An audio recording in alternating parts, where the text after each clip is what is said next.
A very good evening and welcome to this edition of the Fourth Estate. Charles Mwangu Shampagi. This 17th day of March 2019. I've been seeing people sharing a lot about this day from the death of Andrew Felix Kawesi 2 years ago on March 17th when he was assassinated on 17th March in the morning as he was exiting just after he left his home, and also the 17th March Kanungu mass murder of that group, and of the 10 Commandments of God, restoration of the 10 Commandments of God, Church of Joseph Chiwetere Kataribabo and Keredonia Mwerinde, happened, that was 2000. Yes, yeah. 2000. But the debate continues around basically three major issues in the week, which is the retreat of the caucus of the National Resistance Movement and passing a resolution in agreement with the Central Executive Committee to keep President Museveni and ask him to run again in 2021 as a sole candidate, actually. That's the direction the discussion is taking. And the rumor yet to be verified of a discussion to amend the lower age limit. I have my doubts about that, but we'll find out when the information... It's been coming drip, drip, drip, drip. We don't know what the truth is at the moment. Though I think the statement that the NRM issued today, the commendation of the leader, the revolutionary, is one of the most interesting I've seen in a long period of time. We'll be discussing that, and we will be joined at that moment by somebody from the National Resistance Movement to navigate through that discussion. The story between Uganda and Rwanda, 3 weeks now, this is the third week since the Rwanda government closed the border to commercial traffic at Gatuna border post on the Rwandan side, which is and creating a ghost town of Katuna on the Ugandan side continues, and a lot of exchange, a lot of statements. Uganda continuing to be guarded, but at least we have seen 3 statements being issued by government officials, 2 by Minister of Foreign Affairs Sam Kutesa, 1 by the Minister of Trade Amelia Chambade, and there was another one that was issued earlier. That was a letter actually that leaked by the Uganda Revenue Authority to their counterparts across in Kigali. President Museveni has made very calculated and very careful statements so far, though we have seen a lot coming from Rwanda.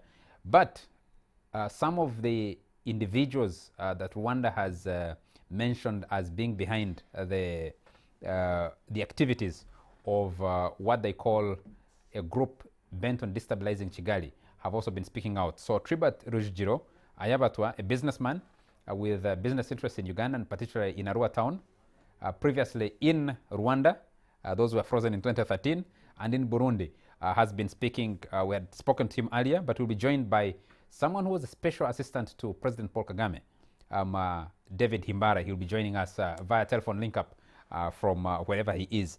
He'll be joining us shortly. In studio, I have Barbara Among. Barbara is a journalist, largely an independent journalist. She's a trainer and consultant. Very nice to have you, Barbara. Thank you, Charles, and good evening, viewers. Making a return to studio after a very short break, disappearance, Kasim Kaira. Kasim Kaira is a veteran journalist. That's how he's being introduced to me here. A veteran journalist, but he is bureau chief for Azam TV in the Great Lakes region. Kasim, it was a pleasure to have you here. Thank you very much for having me, and good evening, viewers. We also have Joseph Kabuleta. Joseph Kabuleta is an author. He's a veteran journalist, if you would call him that. Used to be a sports commentator and sports journalist with a very storied career, but you run a blog now at the moment. You run a blog and you work with...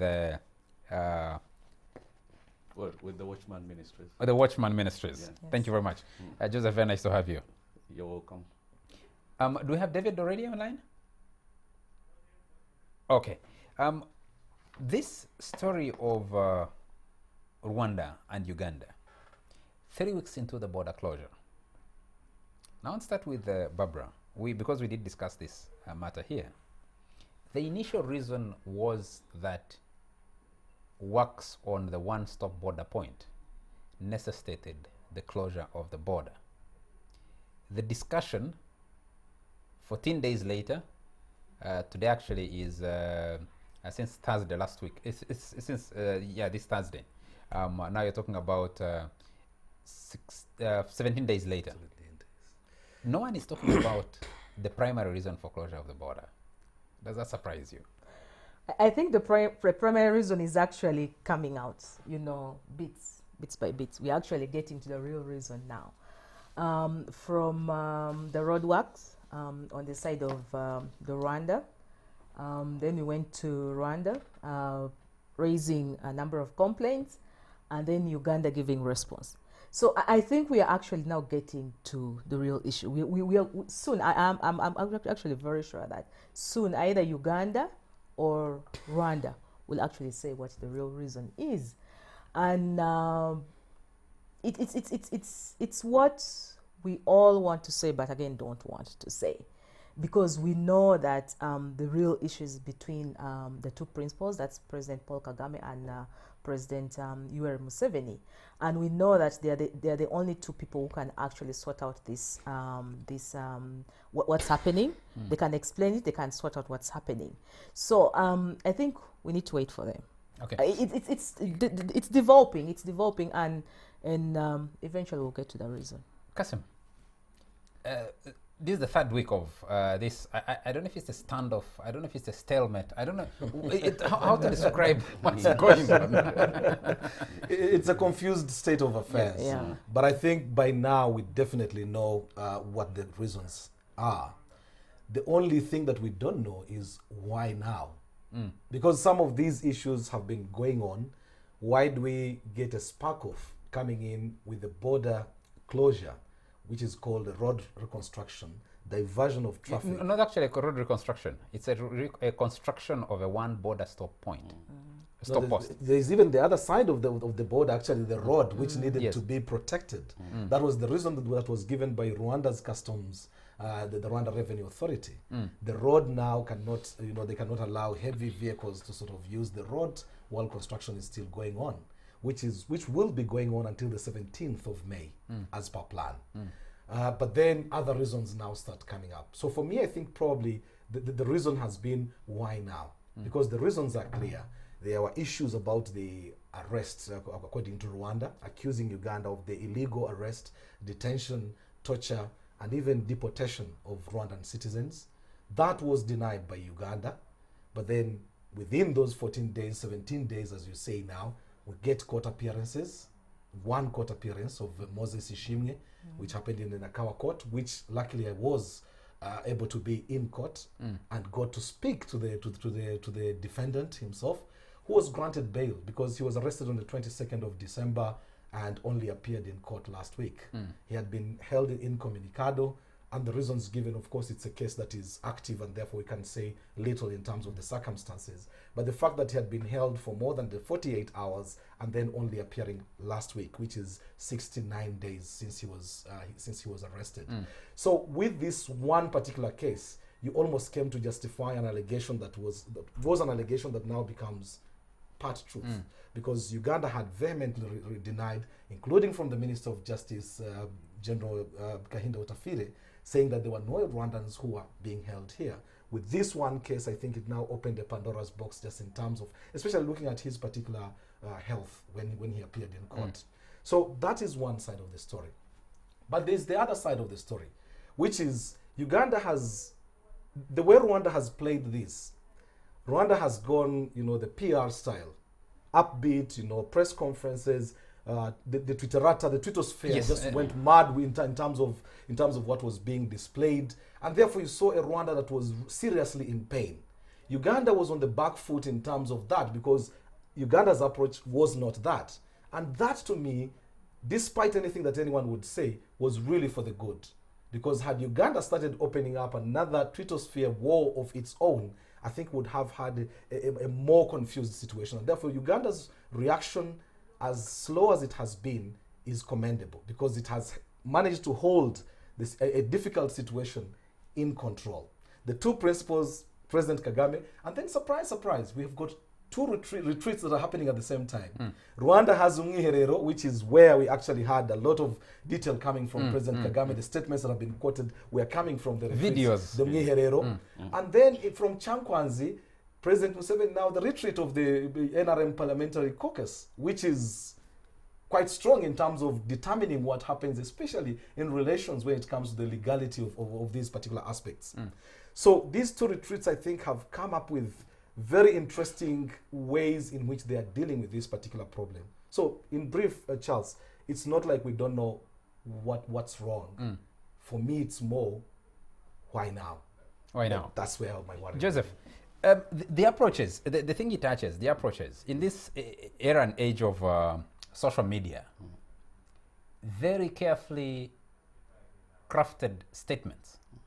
You've never seen the government of Uganda act so official. I have never seen the government of Uganda act so official in response to a situation. We used to joke before that if you wanted anything, if you wanted Ugandan government officials to contradict each other, call one, someone will tell you something, another one will tell you another thing, another one will tell you another thing, which was the opposite contrast of what came out of Rwanda.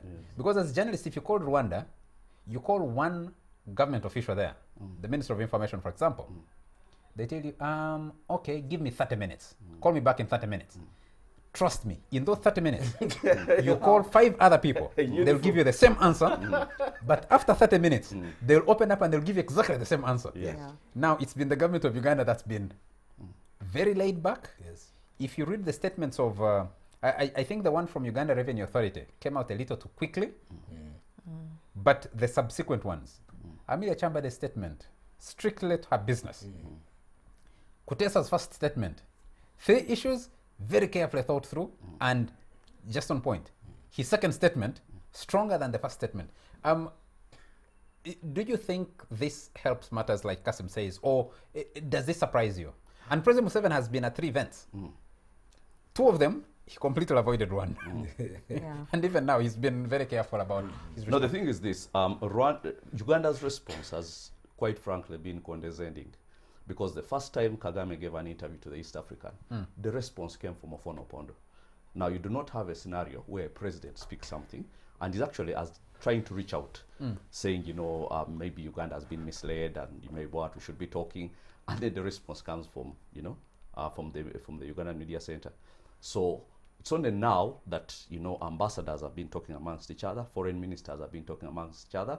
Now, even Museveni, the question that was asked him at the national retreat in Chankwanzi about the trade with Rwanda, you saw how condescendingly he answered. He said, we'll trade with Ethiopia and Kenya, 700 million Kenya, and so on. When one route closes, another one opens up. And that's totally different from what you see from Kagame, because Kagame is clearly rattled. Because when I saw that speech of his at their retreat, those are not words which are spoken by heads of state. Because heads of state usually issue, as you said, you know, platitudes, thought-out statements, vague statements, which are clear, you know, marked, every word, you know, picked carefully. Now Kagame went all out. The meeting they had personally with Museveni in Ethiopia, he's putting it all out there, and even saying how the president was pretending not to know Rujugiro, and he had to remind him that you actually know him. Those are things which are spoken behind closed doors, and when presidents come out, it's a bit more sanitized. Now, the PR angle that Rwanda always runs on PR, really, because they take it so seriously. Now, by contrast, Museveni, maybe it's an age thing or something. You remember even at national, you know, at State of the Nation, he said, people are telling him about PR. He said, I'm the son of Kaguta, I don't need to be sanitized. So he doesn't believe in all this. And even the social media, I'm sure there are people who, but the thing is, he doesn't see that as so important. But what he's trying to make a statement is that Rwanda is down there. That's what our president is trying to say from the beginning. Whom he sends out. Rwanda is down there. We are here. Does he know something that we don't? Because if you look at the relationship between President Museveni, people have been playing the clip of President Museveni at Rwanda's anniversary, where he tries to speak some Chinyarwanda, then walks away, asks some other lady to come and speak for him. But really relating with this country as a brotherly state. Do these 2 leaders know things that we don't know? That the approach to the responses they have chosen to this, because if you watch every statement that's come out of Kigali lately, you can see a deliberate effort to communicate to an external audience, not an internal audience. President Kagame speaks in English most of the time. He's not speaking Kinyarwanda. He would have been speaking Kinyarwanda for most for a meeting like that. The traditional Kagame would be speaking for that audience. Yes. But now he's sending that message to someone else. Yeah. And that person obviously is here. And he's also doing the PR because the truth though is this, the question he asked, why now? Because all these things started a long time ago. Because I remember when, what was it, Brigadier Major General Nobo Mayombo died, President at his funeral blamed a certain neighboring country. And he seemed to be pointing in that direction and saying that they might have had a hand. And there have been so many other insinuations that Rwanda were having a hand in trying to destabilize Uganda. Now, the thing though is when issues like those arise, Museveni wants to keep them on the low because he has to keep the image of being in control. Now, what I saw frankly from that Kagame speech is not somebody terribly in control, because he blocks the border, it hurts them more than it hurts us. And that's the message Museveni is trying to do. And even in the interview by that gentleman, yes. which ran in Sunday Vision today, he's saying how people are complaining of hunger because it's almost 10 times the amount of trade favoring Uganda with, I think, 240 to million to 27, something like that. So they are the ones who are suffering, but he's doing it as if to get attention, and then he's trying to manage the PR and then almost sanitize himself and make himself innocent. He's not anyway as innocent as he sounds in that thing, as if, you know, we are being rattled and the aggressor is the other side. These two are doing aggression against each other. That's the honest truth. Yes. And now Museveni is not going to come out and tell you that. He's not going to tell you what he said, spoke with Kagame in Ethiopia. He's not going to say anything that is not for public consumption. Now Kagame has taken things which should have been spoken privately, and he's now putting them out there in a video which is recorded and sent around. I think the diplomatic connection has snapped completely between these two. And I think that's why he actually ignored President Uhuru Kenyatta when he came here. Uganda completely actually ignored him. Rwanda opened up to Uhuru, had a conversation with Uhuru, and they sent a message with him to Uganda. But Uganda completely decided we're going to speak to President Uhuru Kenyatta. And I think, like you've all said, for the first time, Uganda is playing diplomacy, and good diplomacy for the very first time. We're actually playing it right. This is how it should be. This is how, yes. How it should be. I'll tell you something. The problem is Sandra, it's not being reciprocated. I'll tell you something, which is slight disagreement from you, Joseph. I think the silent treatment, rather than being seen as condescending, is a message that I think the government of Uganda and President Museveni, because he put a gag order on his government officials not to just speak anyhow. We exactly, sent, at the East African, one of my colleagues went to interview a government official who knows what is going on. She was kept outside for some time. She'd agreed to give the interview. I will say who it is, the Minister for Regional Cooperation. He'd agreed to speak, but then after some time, a secretary came and said, told my colleague Dictor Simu, said, step outside for a moment, and then went and whispered to the minister, the president has said you shouldn't be talking. and the interview was dead. Immediately. We never did that interview. President Uhuru Kenyatta, you see, the moment President Kagame closes the border, what we are receiving now is that the population in Rwanda was prepared for this. The business community was prepared for the border closure. It's not like it happened to them all of a sudden. It is the Ugandan side that was caught flat-footed by surprise. But Kagame flies to Dar es Salaam, has a meeting with President Magufuli. Then, the very next day, President Uhuru Kenyatta flies into Kigali, picks a message from there, flies to Kampala, and tries to put the message across. Though, as we're reporting in the East African, he was more here to present himself as available to play mediator. But the question is, how does President Museveni look at these colleagues of his? Does he look at them as peers that you can have a discussion with, you can rely on to have, that can they summon the two principals and say, please come and we have a discussion about this? Or who would have that power? Who would have that power within the region? The issue I've had, Charles, and this is the reason I was saying, for the first time, Uganda has played it, and despite any way that anybody would interpret it, as it has played it very, very cleverly. This situation could actually be very explosive. Charles, I was at, what's this hotel? White Horse Inn in Kabale. Flashback 1999. Kisangani 1 had just happened. The two leaders came and met. I was head of Rwanda television at that time. So I'd come in as a Rwandan journalist, joining the Ugandan team. The presidents went into a meeting for about 3 hours. They came out. At that very time, the border had not been closed, but they had blocked Ugandan goods. Ugandan milk was no longer going there because Rwanda now was creating capacity to produce its own milk.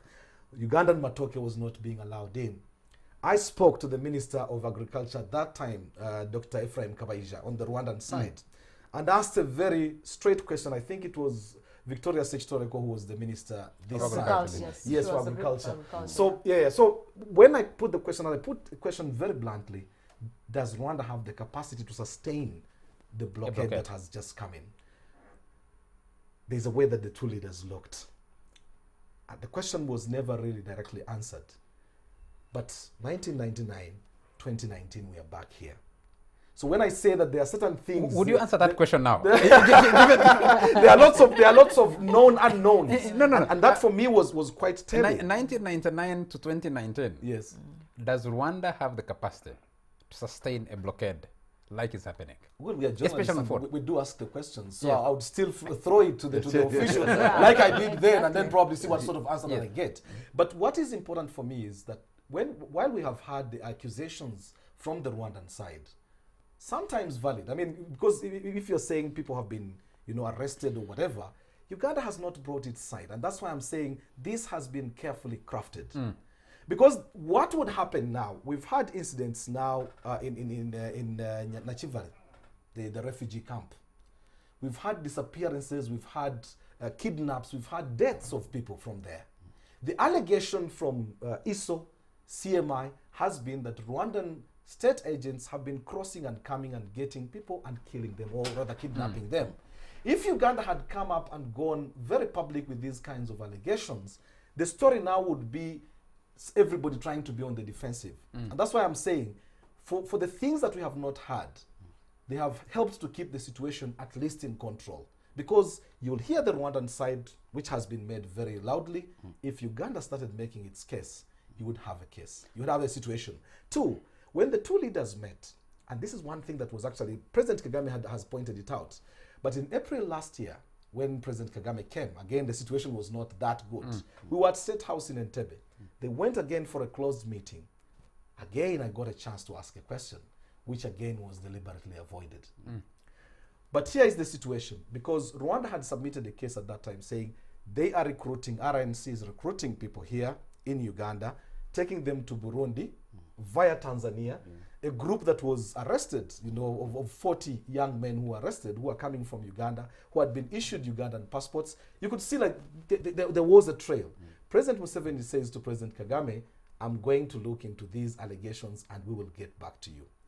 Uganda has not brought up, because probably in this interesting new diplomatic line that we have, probably we'll get a line that will come to explain a few of these unknown unknowns or unknown knowns, because they're there. It will not happen. Because it will not happen because Uganda is not going to state its case. But the truth is, the allegations about people being taken out of camps here, or people who are being killed, and even the whole connection with MTN and what they were accused of abetting things to do with, the whole communication and everything, and for the reasons for which people were, deported. All these things are not going to come out in the open.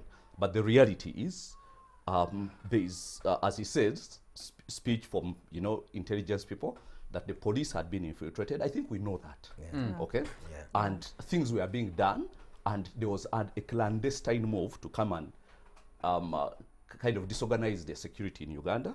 And that's what led to the whole Kaihura situation and so on. And there are even rumors that Kaihura probably is now out because he cut a deal and told them everybody was involved. And now those people are being picked up.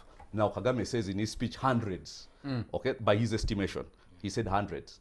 Now, I don't know where the hundreds are. I know the gentleman whom you're speaking about, who I was familiar with that case. But they will be collateral, okay?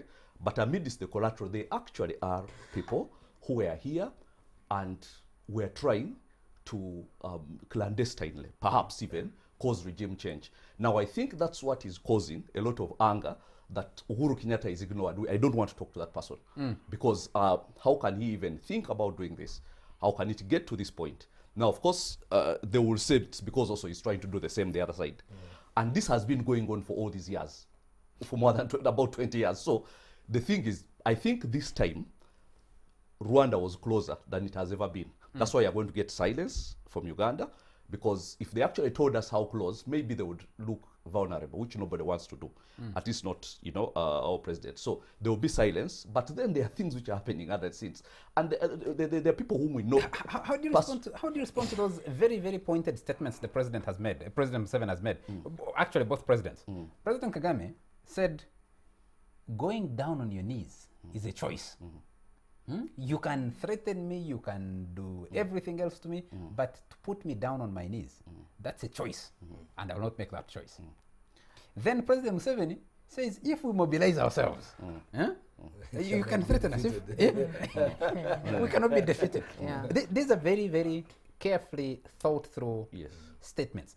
Presidents are not throwing these just out there like that. But one of the major questions people are asking, you have two landlocked countries. Uganda is completely landlocked. Rwanda is completely landlocked. President Museveni boasts about opening other markets. With a bit of stability in South Sudan, business is going on there. The Bunagana border post into the DRC has been very active. It has a terrible road on the other side, but it's been very, very active because traffic is being diverted there. And you have other accesses to the Democratic Republic of Congo market. So there you can find, and then you have Kenya open. If you're President Kagame, how does it feel that you're somehow boxing yourself in? You have a rift with Kampala.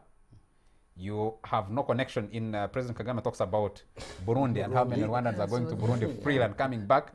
Burundi, that one has been closed. And the relationship with Tanzania has been on and off for much of the time. The DR Congo has always been problematic, though the minister the other day went there to discuss. If you're a landlocked country, you're a fairly small economy, how do you sustain some of these things? How do you rally people? Well, I think people are rallied in Rwanda. That's what you're asking.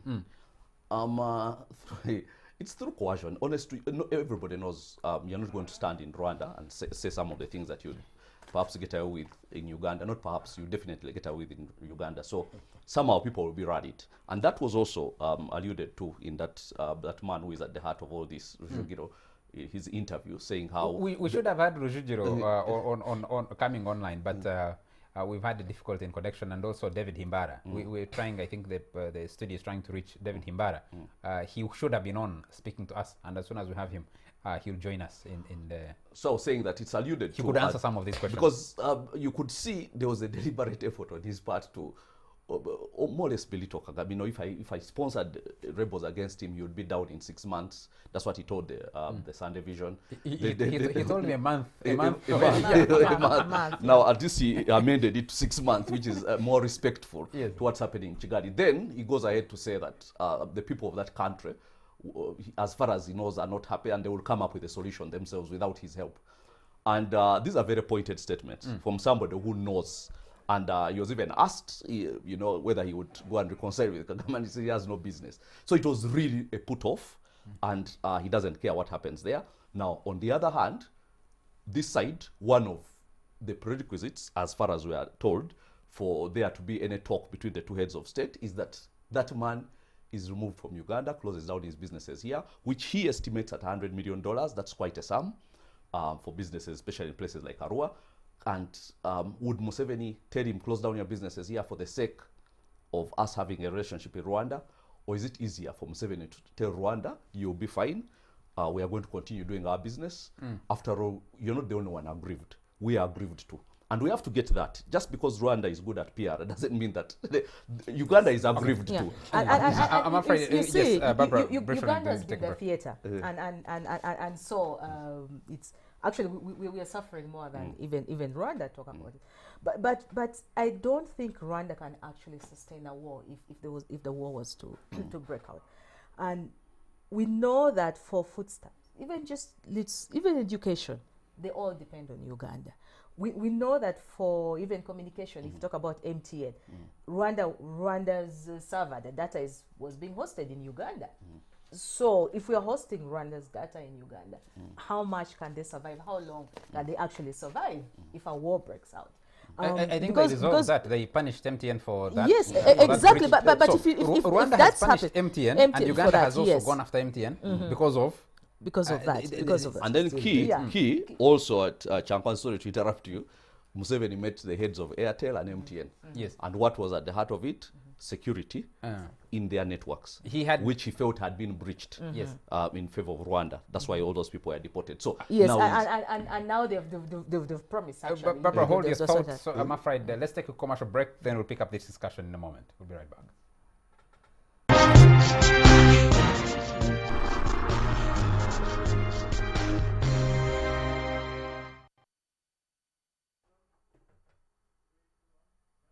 You're still watching The Fourth Estate, and we're continuing the discussion on this intricate situation between Kampala and Kigali, where Kampala has been giving Kigali, but actually Kampala hasn't been silent.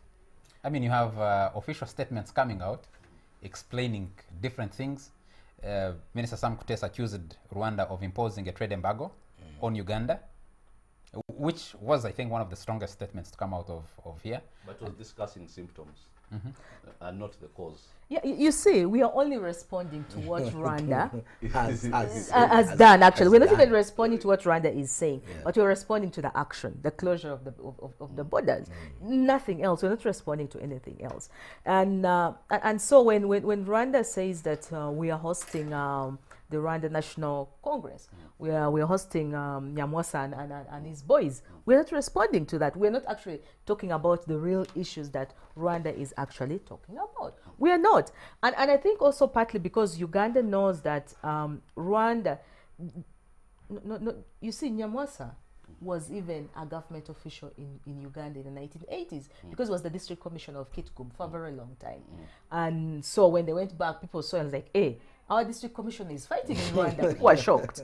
You see, so just like they must have been shocked when President Paul Kagame, imagine from being deputy at CMI, and they're seeing him. Yeah. Yes. So imagine how much these people know Uganda and the operations of the government of Uganda, and how much Uganda knows about Rwanda right now.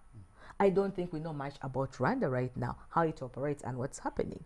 Because Rwanda still got its roots, they still have their people here, they still have their contacts here. If they want to actually spy on Uganda and get information, they have everyone in this country to do it. Which is the bigger question, Barbara, and I want to stay with you.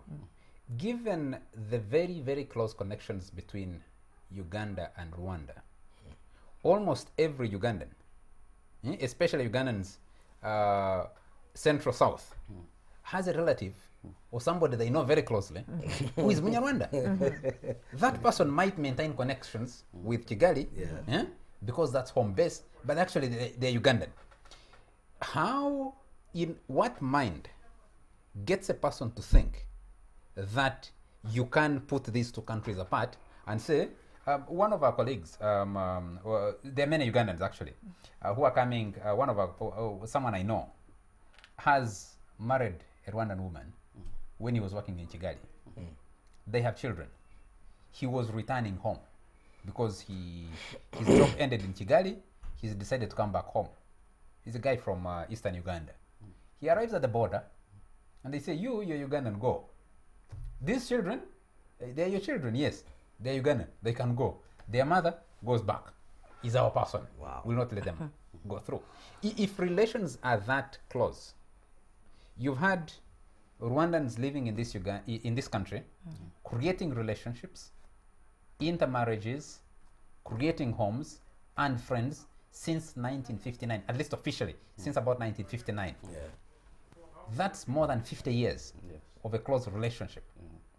Even before then, people will trace relations to hundreds of years. Exactly. Is it sustainable really that you can put a stop and say, those guys don't like us, we cannot be with them because they're picking up and arresting people? Sometimes it's difficult because if you speak to government officials here, they will tell you the people Rwanda says have been arrested in Uganda, majority of them either came as refugees or carry different passports. DR Congo passports. I think we have David Himbara. David, do we have you?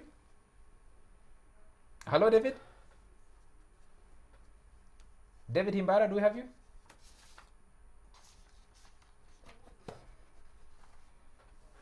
Hello, David, we can hear something in the background. Could you come to the phone and speak to us, please? Hello? I think we might have to go on as we try to get a connection to David Himbara. David Himbara, for people who don't know, he was a special assistant to President Paul Kagame for years. He also grew up and lived in Uganda for many years, and then worked like majority of the RPF. I went back with that group and worked with President Kagame. Then disagreed and left. Now, David Himbara is an advisor to Tribat Rujugiro. When we couldn't get Tribat, we thought we could have an interview with David. He'd agreed to speak to us, but I think the connection is failing us at the moment. As soon as we have him, we'll be able to get. If the relations, Barbara, if I go back to my question, if the relations are that closely knit, where do you draw a line? They can be used for spying, as you said. They can be very effective, but that works either way. You don't need an interpreter. Yeah, but then now, I think the question that Uganda is grappling with right now is the allegiance of these people. Do they pay allegiance to Rwanda or to Uganda? Do you trust them or don't you trust them? Because they're employed here. They are actually Ugandans. They're no longer Rwandans. They're actually Ugandans, and they hold Ugandan passports, the Ugandan citizens. So do you then become suspicious of every citizen you have of Rwandan origin, and then you lock them up? Or do you actually, And how deep does it go? Yes, how deep exactly. does it go? It's a very tricky the question. Side of that very same question is, if you are, can Kigali then demand your loyalty as a Rwandan citizen? No. Because you can ask it either way. Kampala can be suspicious, but who do you be suspicious of and who don't you get suspicious of? The same question applies to Rwanda. Yeah. Well, the thing is, where do you draw the line? It's almost like a North Korea, South Korea sort of thing, where I don't know, maybe demilitarized zone, a wall, or East and West, German, something like that, because there is no way you can separate these two countries. Quite frankly, if it's not a relative, it's an in-law or something. People who are here, but Rwanda is, I think, the third biggest tribe, according to the last census, or thereabout, in Uganda. So how do you handle that? Now, how do you manage things like allegiance, as she said? And the thing is, can Kigali demand their allegiance? Even if Kigali doesn't demand it, will they give it to them or to, Because, people of Rwandan origin are famously, love their country. So would they give it to them or to us? That's the one thing that I'm sure we cannot get into a war with Rwanda for. Because if it was military, just Ugandan military versus Rwandan military, I don't think they stand a chance. We spend a lot of money on importing military hardware. Actually, it's our biggest import. We clashed, we fought 3 times. I know. In Kisangani. That was then, but... And they beat us. But was not but necessarily... the instructions were clear, though. That's the one side that nobody ever talks about. The instructions from Kampala regarding those Kisangani clashes were very clear. That is something that I found out very recently and very interestingly. What were they? The instructions that from you should allow them Kampala. beat us? Well, whether we allow them beat us is a different thing. But the instructions, from what I've come to see, actually shown from military records, is slightly different. So even when we talk about the 3 times of clashing, what were the instructions? I'm kind of in between there. But the idea was avoid escalation. So whether now it's in self-defense and you are beaten or whatever, but there was a very clear line on avoiding this escalation. And that I have seen, I've witnessed. As in 99, 2000, yes, and then yes. you mean all the 3 times they were trying to avoid yes, the escalation? No, then there was one particular skirmish that involved the commander who had not taken commands. He had refused to. He had refused lawful orders. That is what I've heard. The one who pounded the sick bay. that is what I have heard. But though, Charles, my only issue was about the allegiance. Allegiance in terms of what? Because it would also determine that. I think I'm on the panel, I might be one of those that are actually closest in terms of that. One of my parents is Rwandese. So I fall into those categories. I've not suffered at any one point in any way about where my allegiances would lie. and my allegiances would be in the two countries existing together comfortably, without having any problems. So when we get into a problem situation, and may God forbid, I have not had even to think about that, because that question had not come up. That's why I was wondering where, if we talk about allegiance in terms of what? Let me say something. Taking weapons and going to fight, or allegiance just in terms of the thinking or the feeling Joseph, about what it is? let me say this, because it was told to me on an on-the-record interview that I did, which we should have run, by Tribat Rujugiro. I asked him, how did you fall out with President Kagame? And he said, I supported the struggle. I went back home. I started investing. Rujugiro left his country, lived in Rwanda after he was born, up to about the age of 17. Then he fled to Burundi. Lived in Burundi into adulthood until he was a much, much older person, established businesses. Then fled. I left Burundi, went and lived for some period in South Africa. After 1994, he was part of the Rwandan exiles who supported the RPF to return back home. He goes back home, lives in Kigali for about 10 years, establishes businesses. And then he said, he told me that one day, I think around 2009, they invited to an event at President Kagame's home. While there, his wife is pulled aside and told, you are talking to and visiting Mrs. Late Fred Rwigema. That lady hates us. She's an enemy. Please cut off contact. And then Rujugiro said, when my wife told me that, my wife said, but we are family, so I just can't walk away from this. And when they discussed that, he said, I believed from then onwards, this is not a country I can continue to stay in and a government I can support, because I wouldn't imagine that you would be required to draw lines like that. Which brings us to the question we're asking. If relations are this intricate, everybody is demanding your loyalty. At some stage, you don't know. I'm holding a Ugandan passport. There's a girl we worked with at the Monitor for some time. She tried to apply for a Ugandan passport. She's Ugandan of Rwandese origin. She tried, and they bounced her at immigration. That's a few years ago. And she was extremely frustrated. She said, I have no relative. I do not know anybody in Rwanda. Where are you telling me to go? Then crossed over, I think, after getting frustrated, crossed over to Rwanda and was able to get a Rwandan passport and moved on with her life. It puts these people in a very difficult situation, because you're being split in a manner that you can't afford to split yourself. Are these two leaders behind us on the screen looking at it, or is looking at it from that perspective? Let me tell you this. There is not going to be an escalation, because Museveni is a very pragmatic person. That's why he even told that person whom you are going to interview that don't say anything, because now he can't trust somebody to say something that anybody, the way it usually is, every official has their own version of events. He can't trust them because they can cause an escalation. What he's doing right now is he's just taking a back seat, and I think waiting for Kagame to go through whatever he's going through right now. And after some time, they are going to sit and talk, because he's a very pragmatic person, and he knows that it is not in anybody's interests whatsoever that this country has got to war. I don't think that the way he is, even in Kisangani, as he said, I had that version of event one time from a soldier who was there. And he said the first clash they hammered us because we were told, make sure you do not cause any escalation.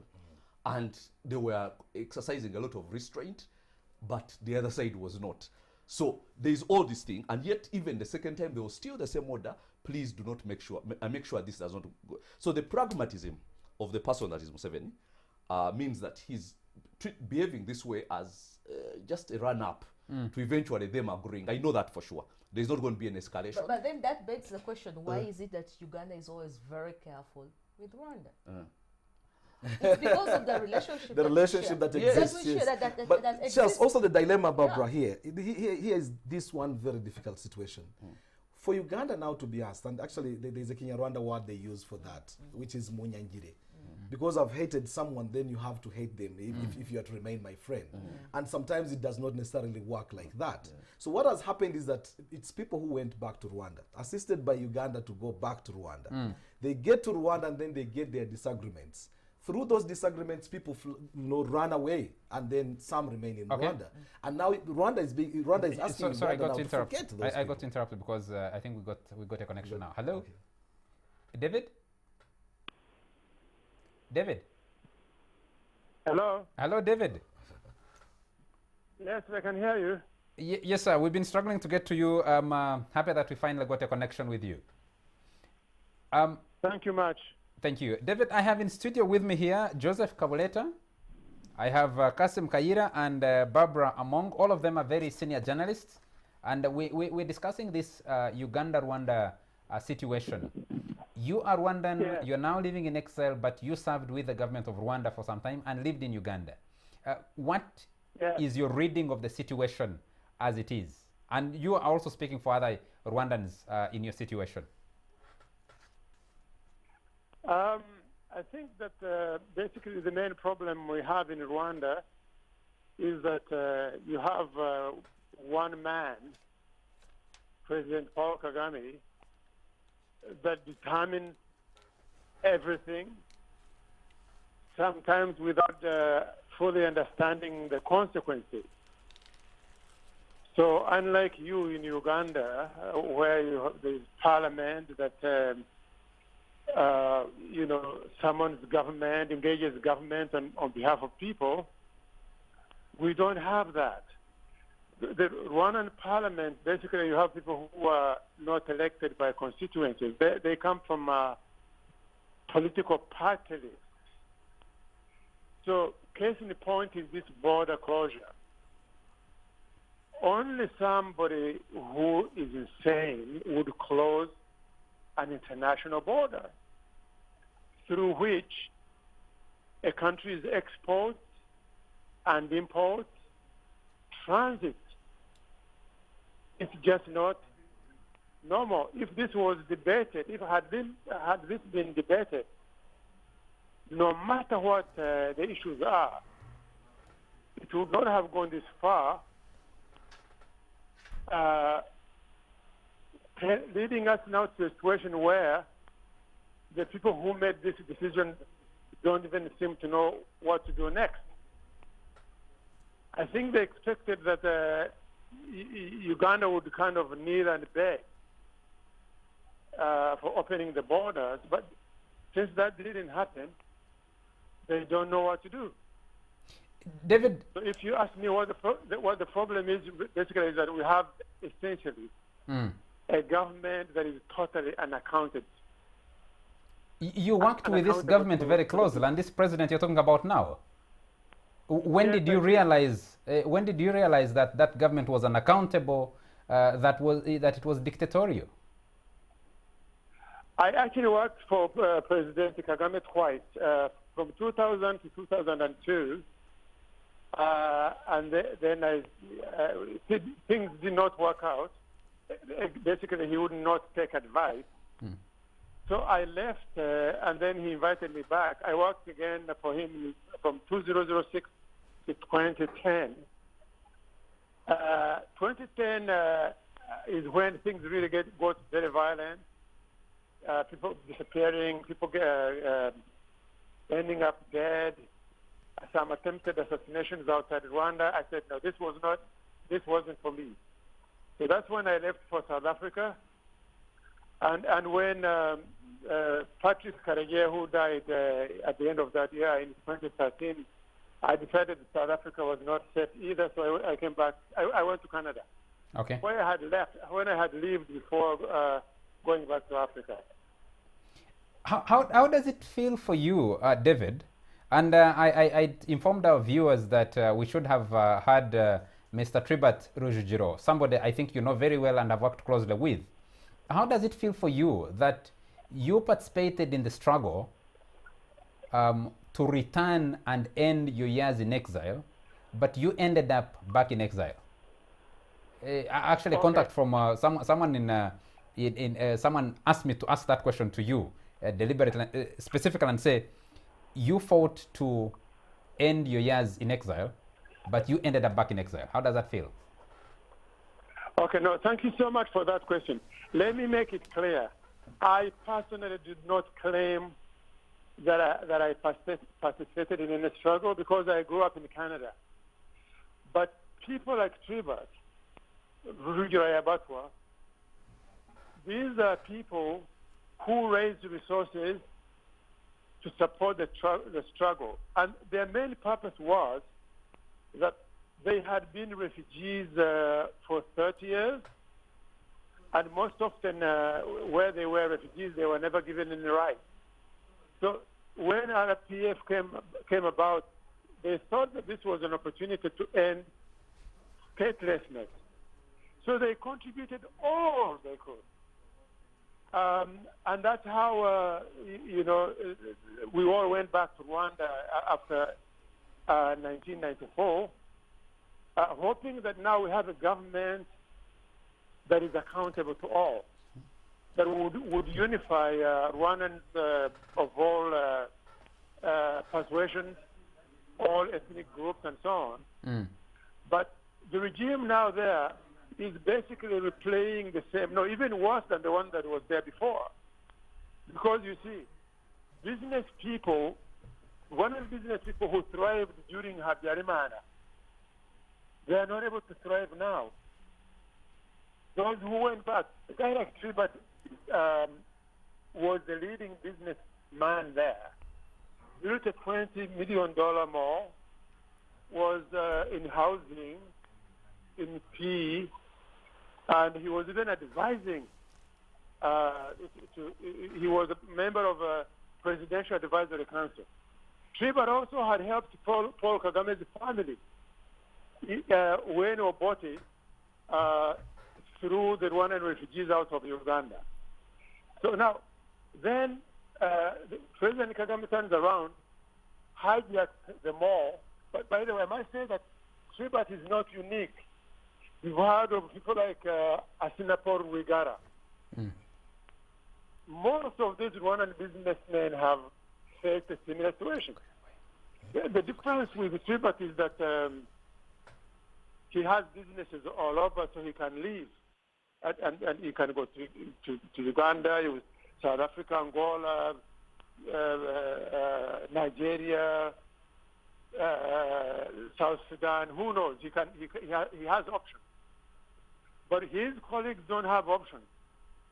It's a very, very disturbing situation.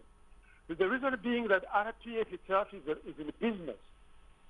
This thing called Crystal Venture, owned by Kagame and RPF, it controls almost all aspects of the economy of Rwanda.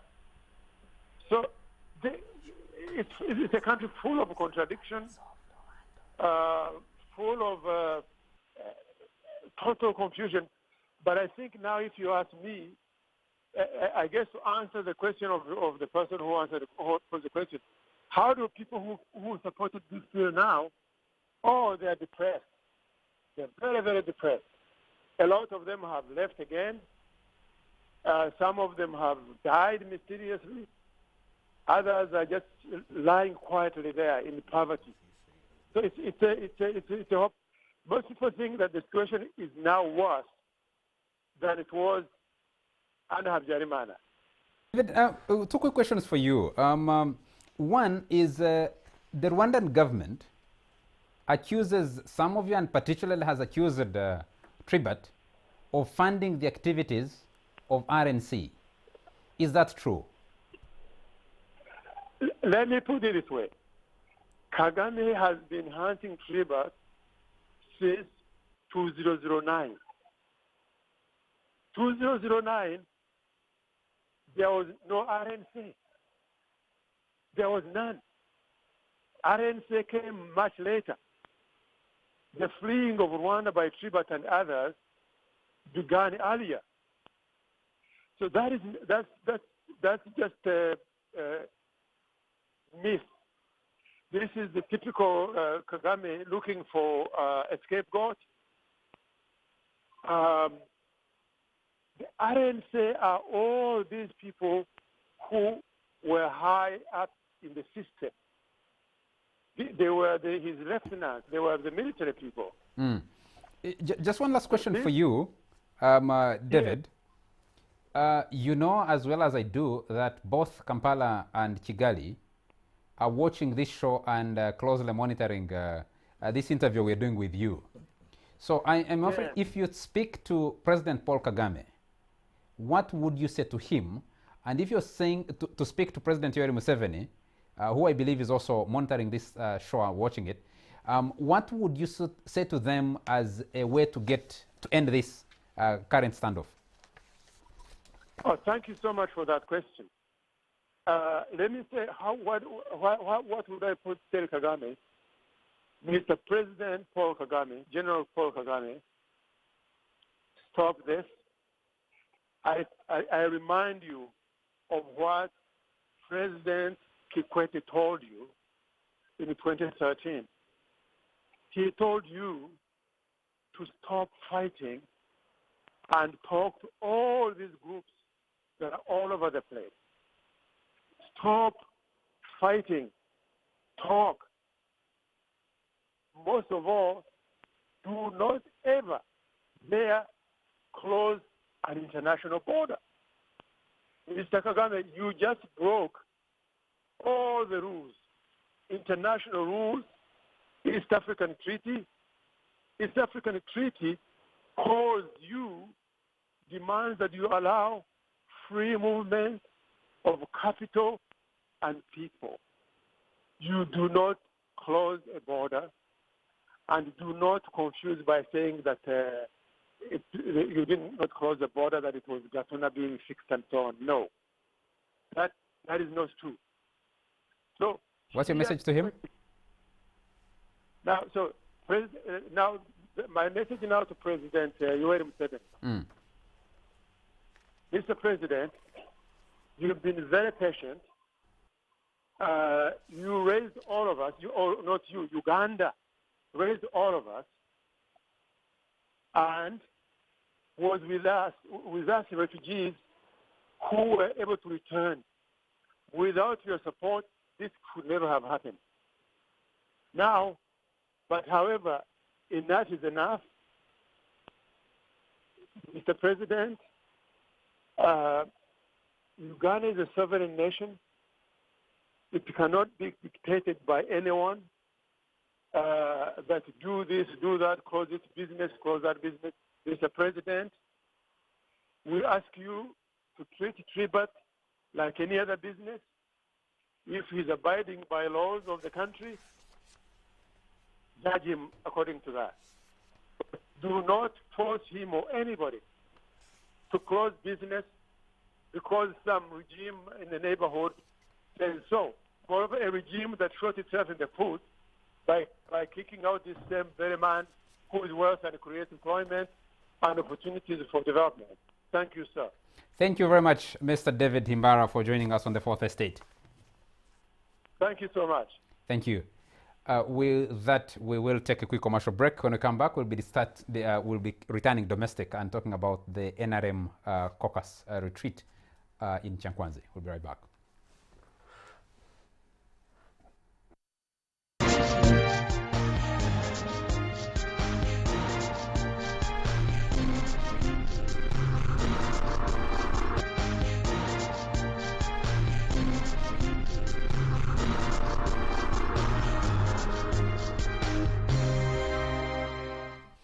Welcome back. This last segment of the Fourth Estate, and we're now moving to Chankwanzi, where members of the National Resistance Movement caucus in Parliament have been retreating, and they passed a resolution earlier today. I want to get to that resolution and read a bit from it before we bring on Honorable Margaret Muhanga.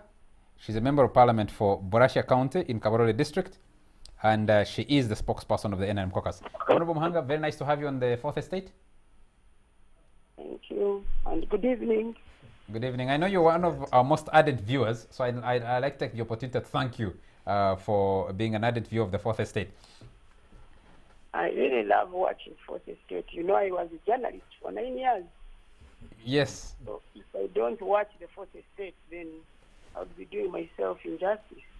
That's always a fun of journalists, and I would always want to hear what views they have on topical issues. Thank you. You've been retreating in Chankwanzi with your colleagues, members of parliament, and you made a resolution to support the resolution of the Central Executive Committee to ask President Yoweri Museveni to continue leading the NRM through 2021 and beyond, and you're asking him to consider running as a sole candidate for the party. Can you confirm that? Yes, we have. What are you guys thinking? Someone might ask, what are you thinking in passing a resolution like that? But this resolution is not new. Remember that chairpersons of districts, all the 134 districts of Uganda, already endorsed President Museveni in 2016, a few months after we had gotten out of the election. And so the Central Executive Committee also followed suit. For us as the NRM, I don't see why it should even be anybody's business. This is our candidate who we feel can get us a win. This is the candidate that we feel has driven our country that far. He found this country in ruins. Uganda is now one of the fastest growing economies in Africa. And actually, it's projected that by 2025, Uganda will be the fastest growing economy in the world. So if you have a good leader that has driven this country that far, a leader that has shown skills in every aspect of life, why get rid of him when we can still use his wisdom, his energy, his vision? Why should we? In your statement, and I would like to bring in, I apologize, I didn't introduce the other guys I have in studio. I have Joseph Kabuleta, you know him very well. I have Kasim Kayira, I believe you know him very well, and Barbara Among. I want to bring them into this discussion with you. The bigger question, gentlemen and ladies, the two ladies, Barbara and Margaret, the bigger question some Ugandans have been asking, in the NRM statement, they appreciate President Yoweri Museveni's sacrifice and contribution over a period of 50 years. 50 years. 33 of those, he's been president of Uganda and leader of the NRM directly.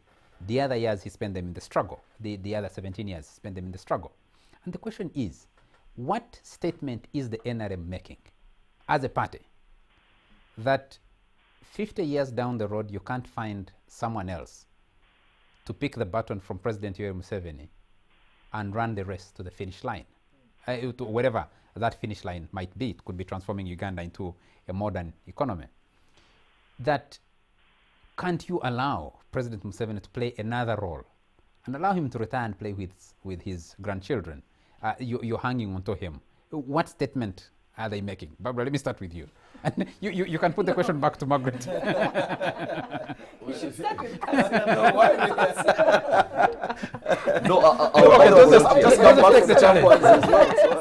I'll volunteer. The statement they are making is one of survival.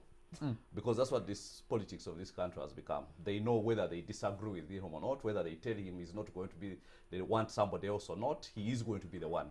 Because that's what he wants, and he has all the factors in his hands.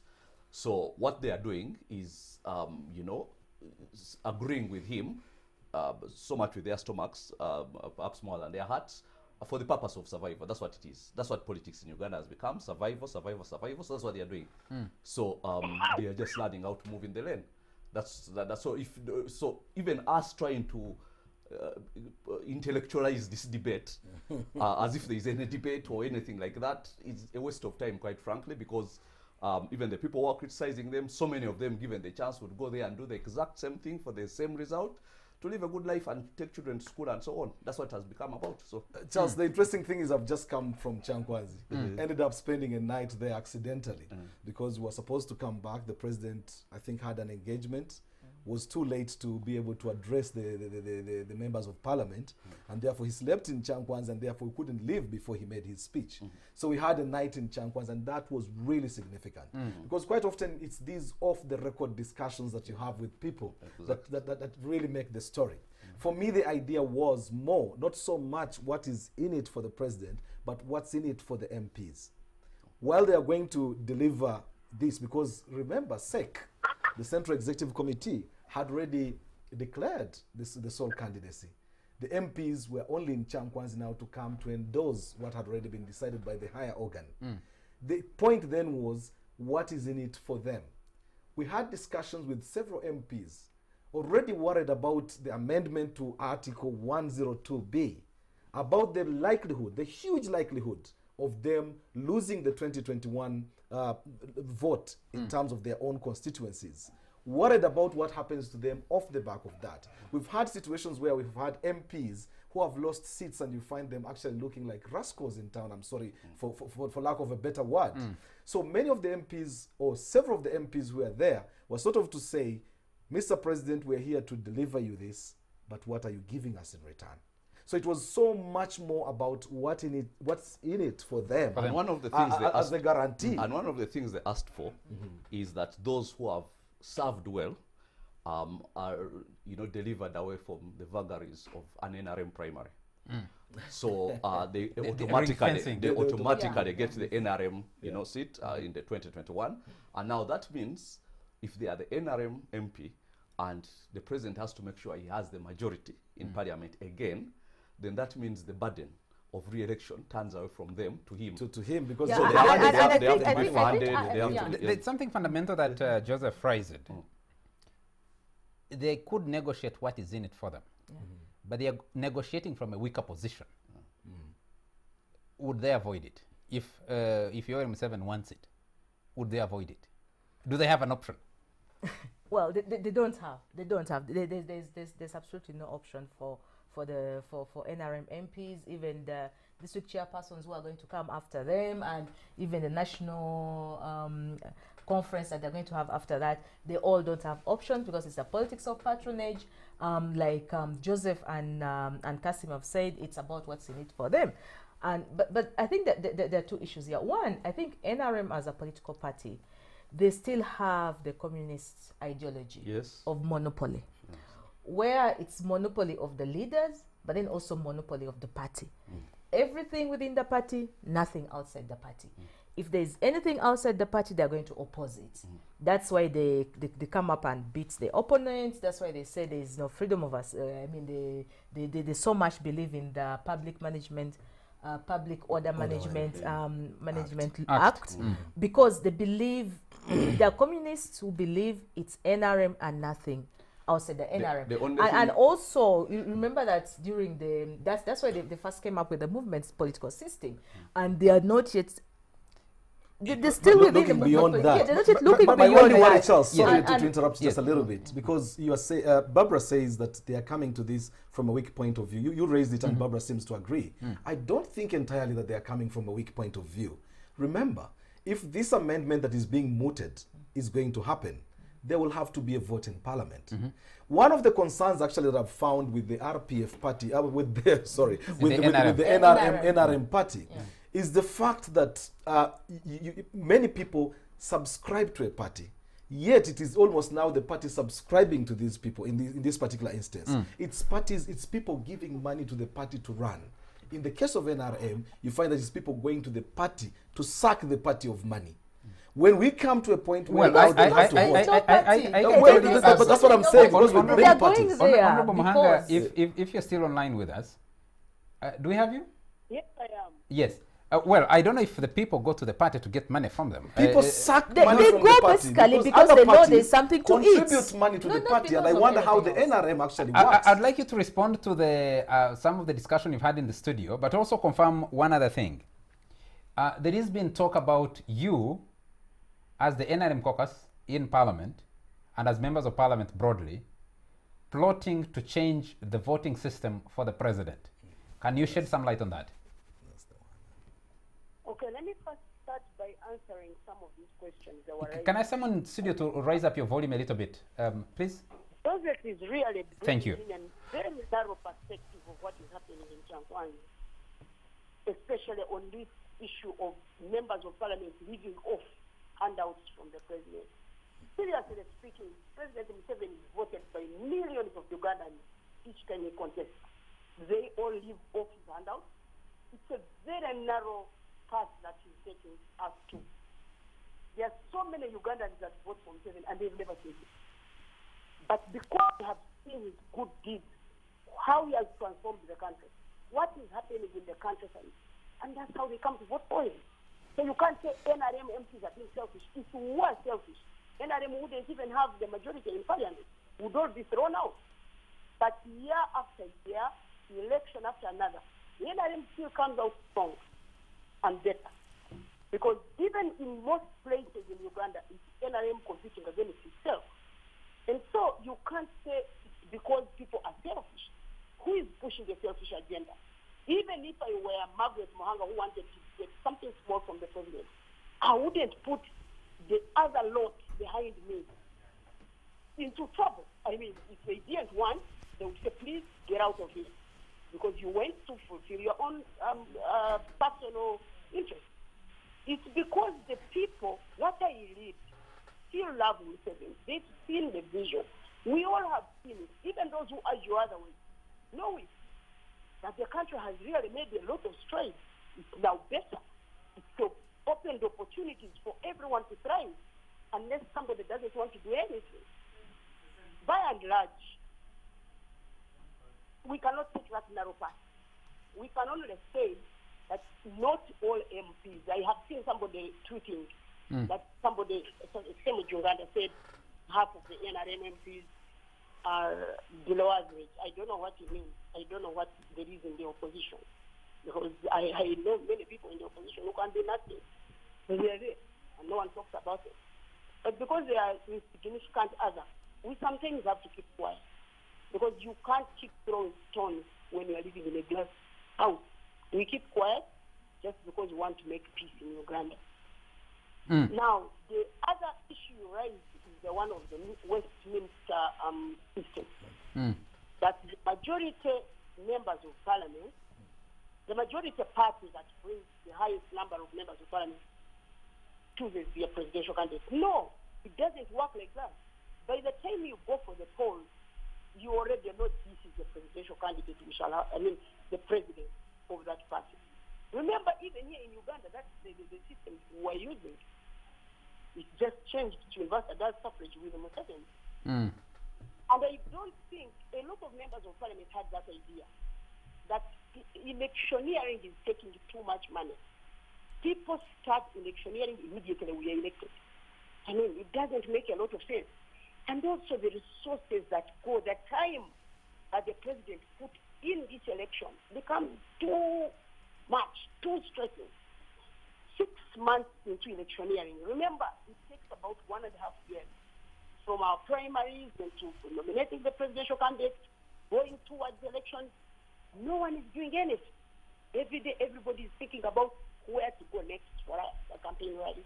Now, if there was no presidential candidate and these MPs go and fend for themselves with the constituency, I mean, we would be much better than going to spend a hell of money just have an election. And also, the president would have time to plan for the country. If it is a president, anyway, if it's a president, an incumbent president. But if it's not a president, an incumbent president, still it's a lot better for the person who knows that his party is on the ground, that he's going to be the president. He would be thinking of what next for the country, other than thinking of where am I going to get this vote from. So a lot of resources are required to run an election. All presidential candidates are given money by our taxpayers to go and look for votes. All of them are given escorts, they are given police cars. All these are earning allowances. But MPs move on their own. One person, you just go, look for the votes on your own, and then the majority members of parliament choose their. They don't actually choose, because by the time they go on the ground, I hear you. Thank you for confirming. Thank you for confirming that. What about the alleged push also to put a lower age cap? Is that coming from the caucus? Nobody has said that. Not even one person has suggested it. I even don't know where it has come from. Okay. Because the Westminster type of election, a lot of people are talking about it. Why don't we go this way? To just reduce all the money that we are using could go to service delivery. It could go to building roads, extending electricity to every village. Thank you. But Thank you. no Thank you. Hearing that, let me bring in the panelists on that very issue. Many people listening to Margaret and who have been interacting with this will actually tell you that the reasons that Margaret is giving and the NRM is giving are just a dress up of the real reason. One, that yes, when it talks about the president resting and planning for the party, that's agreeable because campaigns exhaust anybody who participates in them, and especially that President Museveni is one age, but the period he has been in service and in sacrifice drains him a lot more. So that could be a very good justification. But the other one is you're coming from an amendment of the Constitution that might have rattled a lot of people, and you do not know how they would respond. I don't know which version. No, here's the thing. Yes. It's very unfortunate because I saw the letter that came out of there, and you see, it's you know how he's such a vision. You know, privileged to have him and so on, and you know, like. I want to read it for you, to read the whole letter, because I have not seen a statement. The level of psychophancy is so appalling. I mean, even if it is politics of survival, maybe that we can kind of excuse, if not condone. But this is, you know, how you know a vision and what he wants to rest. Let him retire. That's it. How better can somebody rest than just leaving the presidency? I mean, he's going on 75 very soon, yes. And you're saying now you want to go to Westminster style because the president wants to rest? You know, he has earned it. Why doesn't he just go and rest? Let me run through the letter for the benefit of our viewers who may not have seen it yet. This is the resolution, motion, that the National Resistance Movement Parliamentary Caucus meeting at a retreat at the National Leadership Institute, Chankwanzi, from the 13th to 20th March 2019 resolves, and it's hereby resolved. Number one, to deeply appreciate and salute the leader of our revolution and our movement, as well as President of Uganda, General Yoweri K. Museveni, for his visionary, bold, courageous, steadfast, and consistent leadership of our people in their struggles against dictatorship and for democracy and freedom, spanning more than 50 years. Number two, to warmly and strongly recommend to the membership of the NRM, our national leadership organs, the continuation in leadership of both state and party up 2021 and beyond of our beloved leader, General Yoweri K. Museveni. Number three, to warmly commend and salute the Central Executive Committee for leading the way during the Chobe retreat for the resolution we are making and adopting today. Justification. We are at a most critical and delicate juncture in the process of transformation of our country. This cannot be the point to let go of our visionary and unifier. We need Musei now. We need Musei more now than ever before. We need his firm guidance as we execute a qualitative leap from backwardness to modernity. We need his firm guidance in this dawn of the digital, nuclear, and space age. We need his firm guidance in mentoring and growing the ideological, political, and technical cadreship for protecting the gains of our revolution, as well as securing the future of the Ugandan and African people. Dated 17th March 2019 at Chankwanzi. For this and other jokes, I mean, it's appalling. It's absolutely appalling. Space age. And let me tell you, quite frankly, now it sounds like the Soviet Union, the Soviet Union, but North Korea, talking about Joseph Stalin. That's what it sounds like. You know, visionary, unifier, what? Okay, is he immortal? At some stage, he's not going to be around. So, does the country disintegrate because he's not around? I mean, the things that come out of that caucus. But anyway, they are wasting time and cutting deals and so on. Maybe the conversation should be away from what they are doing. And because I'll give you an example, one of the rebel MPs who was not invited, so actually a number of them raised issues talking about, because in that same caucus he says he's reduced poverty by 160% since 1986. That's the story we hear about 1986. Now let me give you a different version in 30 seconds. In 1986 we had a positive balance of trade generally of about $30 to $40 million positive balance of trade. That means we exported more than we imported. Then imported. That went up to 1988. That's how long it took for our pseudo-communists to discover the pleasures of the good life. The only thing the only thing that's not communist about them is the way they eat money. That's capitalist. But their ideologies and everything is communist, as she said. But that's when now, by 1989, we were in a negative of $30 million. By 1995, we were in a negative of $300 million. Now, by 2017, not even 2017, we're in a negative of 3.1 billion US dollars. US dollars. So you see how far it has grown. And this is because we have an appetite that far supersedes, the production, our ability to produce, and nobody is looking at that. Even when it comes out, it's in form of platitudes of let's stop dividing districts to give money to the youth, and that's because they are reacting to somebody who seems to be taking away the youth from them. Now, they are offering some things which, of course, are not going to be real. Now, you look at people who are totally communist, as she said, except when it comes to eating money. Now, they are more capitalist than the best of them. 30 seconds are gone. Let me come back to Barbara. Charles, it's difficult to find something positive to say about this resolution.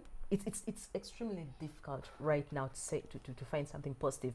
If you say this is a critical, how do they call it? They tell me the critical points. In a critical. I'll find it. I'll find it in a moment. I'll get back to it. But what's critical at the moment? Is it critical because the economy is declining? It's critical because of the quality of life is declining in this country. It's critical because there is no public goods and services. It's critical because there's nothing for Ugandans to hold on to. I don't think it's critical because we're at a takeoff stage, as they're saying that in the next 3 years we're going to be a middle-income country. I don't think that's what they're looking at right now. They're looking at. I think it's critical because everything is falling apart. There is nothing absolutely to hold on to. Honorable Muhanga, you want to come in there? I'm still trying to come to terms with the thinking, and especially whoever drafted this justification. Actually, that person must have gotten a resolution from Russia. His firm guidance in this dawn of the digital, nuclear, and space age. Seriously? Space age in Uganda? Space age. Nuclear, digital age. Seriously? Honorable Muhanga? Everybody's entitled to their opinion. And if you become highly opinionated and you don't want to listen to other people's views, because if you think you're wise, sometimes you can be proved otherwise. And nobody should question the NRM, or nobody should.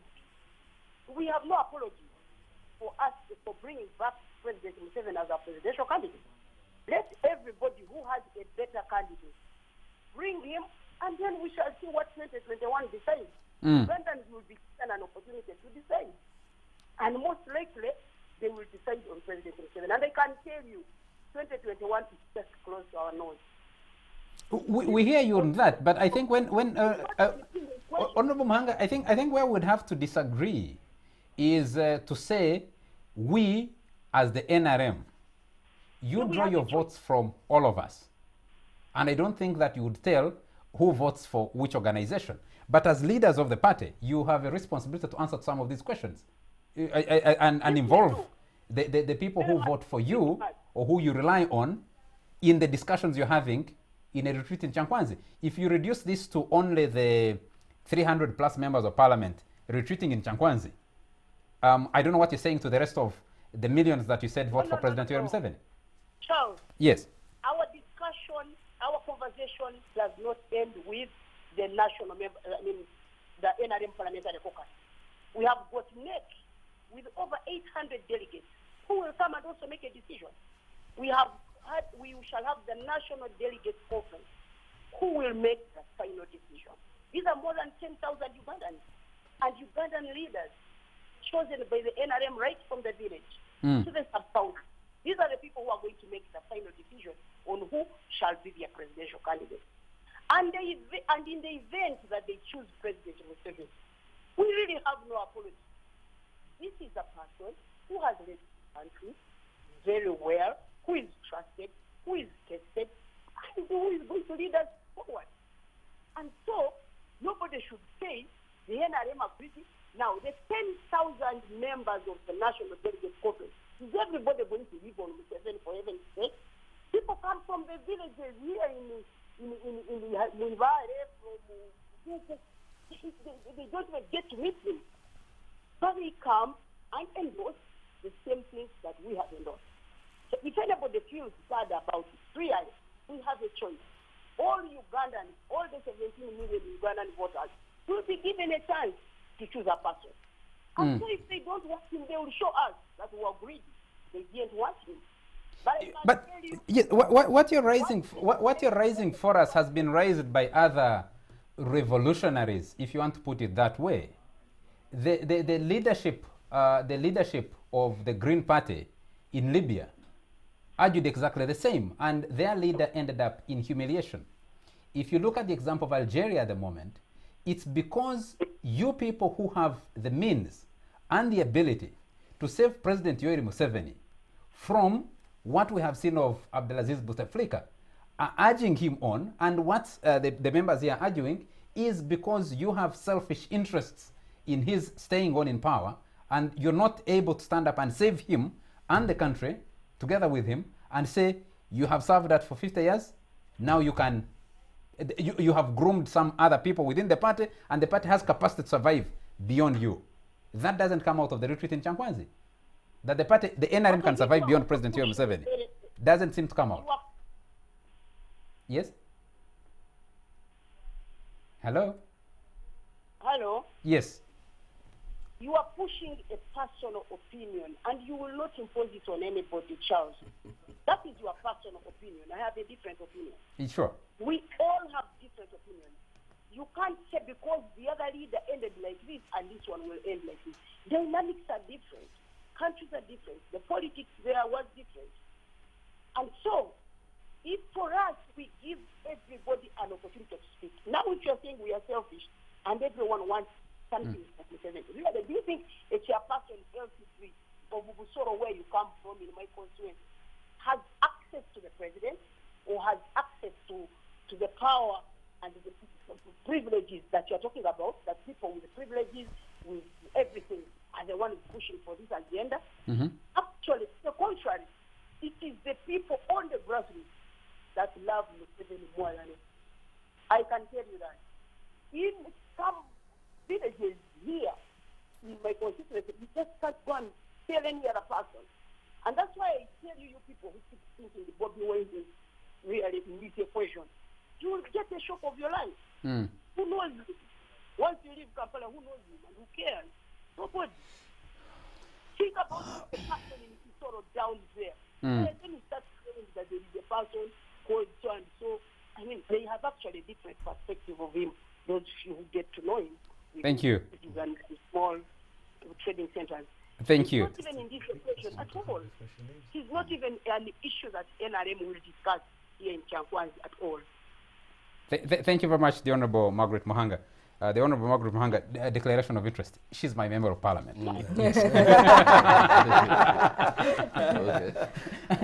Thank you very much, but we need to bring this back in and close it off. So I'll give each one of you 30 seconds to give a closing remark.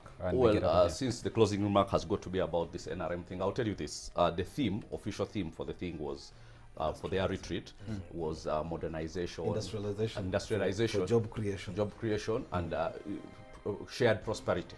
That's what it was. Now, the truth is, all the figures that you see about Uganda and its 6% economic growth and what is prosperity among a very small and growing smaller nucleus of people. You don't need arguments when people are prospering. You don't need to give them statistics when people are prospering. They know it. And the people of this nation know that they are not prospering at all. Like the other man said, it's worse off than it was before. We've gotten there. I know for sure the money in people's pockets, even they have less money than they did before the NRM came to power. That's for sure. I know it. Because peasants, I went to school with them when I was in Amiriango. People who were peasant farmers had enough money to pay school fees and bring their children there, and they were not living below par. They were actually having a good life through selling all these things. So the truth is, there's got to be a counter-revolution. Thank you. After all these years of revolution. And Margaret Mwanga said they're offering no apologies. We are not expecting any from them. Certainly not from her. But we have also to give our opinion. Thank you. Right. Looking at this resolution, it is 3 days to the end of the retreat. I wonder, because President Museveni is camping there until, I think, Tuesday, if I'm right. I'm sure this was a gift to him before he leaves. I'm just wondering what the other resolutions would be by the end of the meeting. Barbara? Interestingly, though, just a very quick one as well. When you hear the kind of discussions that are going on there, when you look at the resolution and the kind of discussions that are going on there, I feel a bit cheated, and I wonder how resolutions are actually developed. The discussions were very, very, very energetic, very forward-looking. They were raising particular questions, very serious questions to the government. And I was hoping that a resolution would reflect that. From this, I don't think I've seen that. Probably in the next 3 days, we will have. I think it's simply because the reason for this retreat was to get the NRM MPs to toe the line. They're the majority members of NEC. Next, we'll be calling district chairpersons, who then will toe the line, so that by the time they go for the national conference, it's assured that it's President Museveni, no one will challenge him, and he will still be the president.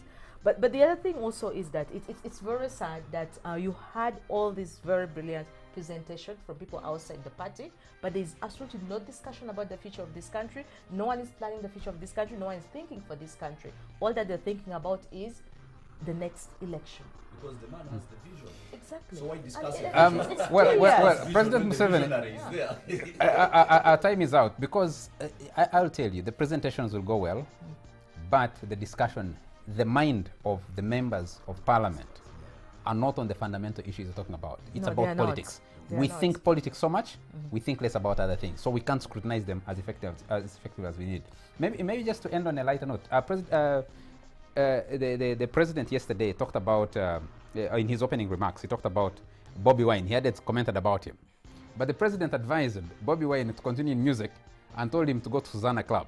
Now, I don't know how many of us have any relationship or remember Susanna Club, because Susanna Club ended a long time ago. I think I found that quite intriguing, because if President Museveni remembers Susanna Club, that also tells about the 50 years of the revolution. And of course, there was that clash between the police and Dr. Kiza Besigye and the supporters in Jinja. We'll have more detailed discussions about the configuration on the opposition side in subsequent discussions. I'd like to thank you very much, Joseph Kabuleta, for making time for the show. Thank you very much, Kasim Kayira. Thank you very much, Barbara Among. Thank you very much, David Himbara, and the Honorable Margaret Muhanga, for joining us on the show tonight. And all of you, viewers, I have a lot of messages that you sent through, but time doesn't allow me to read out your messages. I appreciate, and I can see an interesting discussion going on Twitter. Please carry on the discussion on our social media platforms, on Twitter, on Facebook. You can actually watch the show on Facebook and on YouTube. From me, it's a good night.